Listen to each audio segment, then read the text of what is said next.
Hi friends, welcome back to my porch. Happy Monday. I did not drop any new chapters over the weekend. I figured I'd give you guys a break. So we are on chapter 10. Well, let's recap a little bit. So Peter, now we're going to go back to the chapter before that where Peter broke his leg and Vola, I guess, set it and wrapped it for him. She made him some crutches and then she said, now you got to go. Remember, she said she didn't want people coming around looking for him, which was a little suspicious. Maybe we'll find some answers as to why. Because today we're reading from Peter's perspective. So let's dive in. It is a fairly short chapter. I'm going to wear my big glasses today. Here we go. Chapter 10. At the jog in the wall where he'd seen the deer, Peter stopped. There was blood already. He stumbled and ripped open the tender web of skin at the base of his thumb on a jagged splinter, and buckets of sweat. His arms trembled from the strain of lifting his weight for only these few minutes, but his palms, already raw on the rubber grips, and the throbbing in his right foot menaced like thunder. What a great simile there, right? That pain is like thunder. But none of that was what was wrong. It wasn't even the prospect of returning to his grandfather's grim house.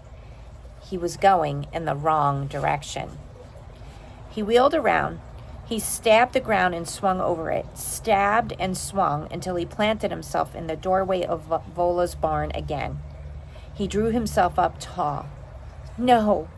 So he went in the wrong direction. He's back to where he started from. And that has got to be so stressful because he's already feeling the stress of having to find Pax.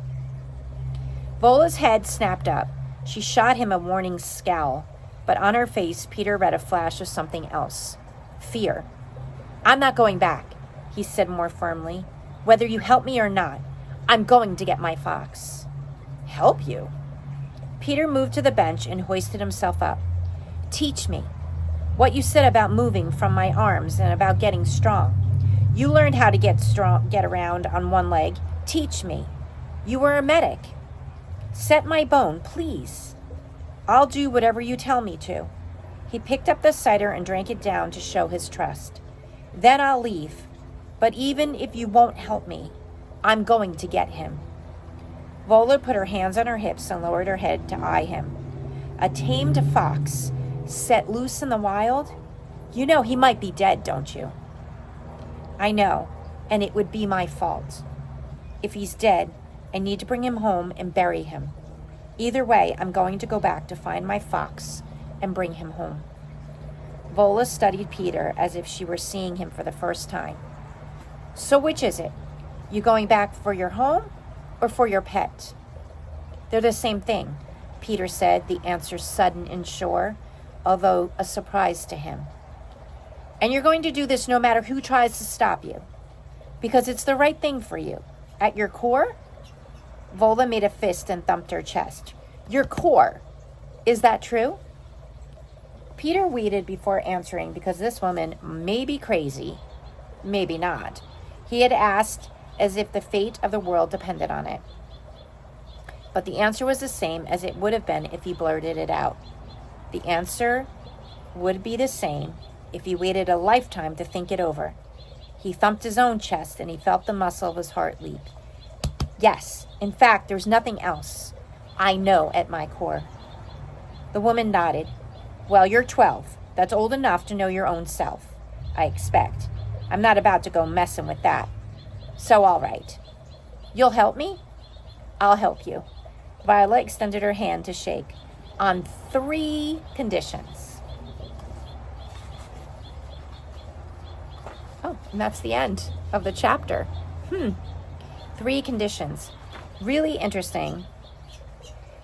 Peter didn't get very far at all, actually, when he was leaving. I misunderstood that. He just kind of turned around and was like, I can't do this. You know yourself, right? You know what you're capable of doing. Sometimes we don't give ourselves enough credit, but I think here he knew that he was going to need some extra help to get there. And I love that he says that Pax and his house, his home, are the same thing. that he feels at home with Pax. I like that. And I like that she knows that he's convinced, he's driven, right? He's got that perseverance in his heart. He knows that no matter what, he's got to go back and get Pax, whether he's alive or not. It's his responsibility. And she's going to help him on 3 conditions. So as a reader, right, we talk about all the time, readers have conditions. I wonder what they are. What do you think they are? Send me an email at positivepowernation@gmail.com and let me know what you think the 3 conditions are for Vola before she helps, or she'll help Peter. And I'll see you tomorrow for chapter 11, which is back to Pax's perspective. All right, have a great day, everybody.